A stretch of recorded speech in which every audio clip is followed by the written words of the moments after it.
कामावर बराटे करून ते मेले होते काय? का नाही घेतलं? का नाही ऍक्शन घेतली त्याच्यावर? 3 वर्ष झालं तू इथं काम करतोय आणि 3 वर्ष जर तू इथं काम करत असेल तर त्याची इतंभूत माहिती सरांकडे असली पाहिजे होती. कस्टडी आहे सर तुम्ही इथले. दोन पोरी घेऊन जातो स्टाफला कळत नाही आणि कळत नाही. हे प्रकरण यांनी हलक्यात घेतलं, हलक्यात. मी तुम्हाला सांगतो त्या पालकांवर आम्ही ज्यावेळेस परवा इथं 12 वाजता आलो त्याच्या अगोदर यांनी सगळी मिटवामिटवी केली होती. सगळी मिटवामिटवी झाली होती यांची.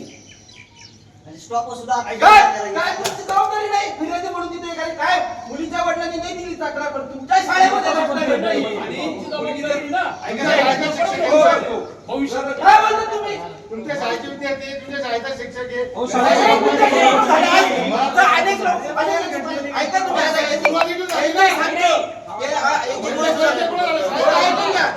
थोडं ऐकून घ्यायच्यामध्ये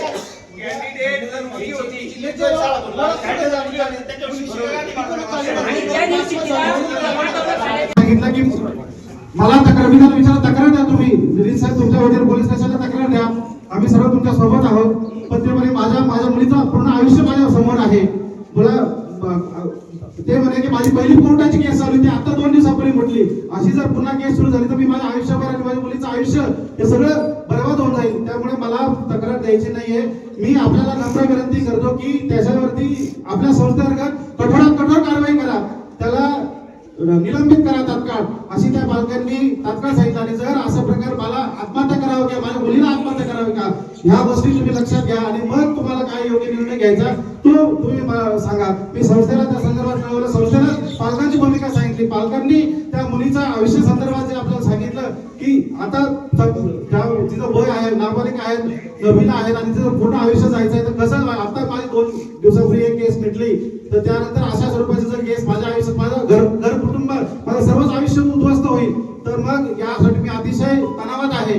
तर तुम्ही योग्य तुमचे जे तज्ञ असतील त्यांचं मार्गदर्शन घेऊन योग्य भूमिका घ्या. पुढे काय योग्य कठोरात कठोर कारवाई त्या नराधमावर झालीच पाहिजे. या संदर्भात पालकांनी मला नम्र सांगितलं. मी त्यांना संस्थेच्या वतीने अतिशय आश्वस्त केलं. साहेब एपीआय साहेब स्वतः होते, त्यांनाही सांगितलं की ह्या गोष्टी आपण आपल्या परीने काय आता त्याच्यामध्ये योग्य मार्ग काढता येईल. त्या व्यक्तीला शिक्षा दोषी आहे 100%. आपण मी स्वतः मराठा आहे आणि मला माहिती आहे की माझीच मुलगी आहे.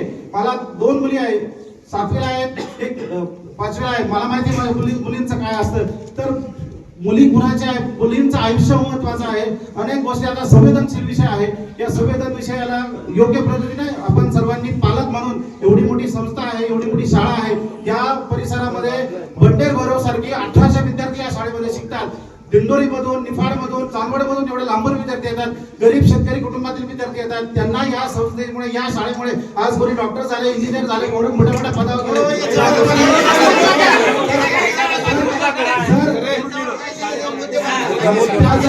शाळा आहे वो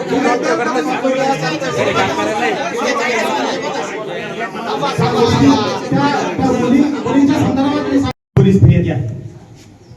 यामध्ये आता सगळ्यांची मागणी आहे की नवीन गुन्हा दाखल करायचा. कोणतंही प्रकरण एका प्रकरणामध्ये 2 गुन्हे दाखल होऊ शकत नाही. त्याच्यामध्ये एक्सेप्शन फक्त असं आहे की भांडण 2 लोकांची भांडण झाली तर ते दोघं एकमेकांविरुद्ध तक्रार देऊ शकतात. हा प्रकार भांडणाचा नाही. याच्यामध्ये आता पोलीस फिर्यादी झाले त्याच्यामुळे नवीन गुन्हा दाखल करणे शक्य नाही. त्याच्यामध्ये तपासामध्ये जी कोणती पीडित मुलगी आहे तिचे आई वडील, नातेवाईक किंवा तिने कुणाला ज्यांना सांगितलं असेल ते, तिचे शिक्षक, ह्या सगळ्यांचे स्टेटमेंट घेऊन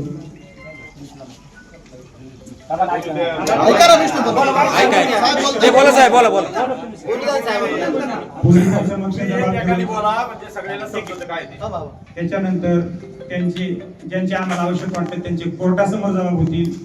हे झाल्यानंतर त्या आरोपीचं चार्जशीट कोर्टात जाईल. पोक्सो कायद्यामध्ये मिनिमम 5 किंवा 10 वर्ष शिक्षा आहे मिनिमम. त्याच्यामुळं त्याच्यामध्ये सहजासहजी जामीन पण होत नाही. अरे बाबा झालं ना तक्रार दिली नाही आम्ही तक्रार झालो ना त्याच्यामध्ये. आम्हाला कोणत्याही गुन्ह्याची ज्याला पहिल्यांदा माहिती मिळते तो तक्रार देऊ शकतो.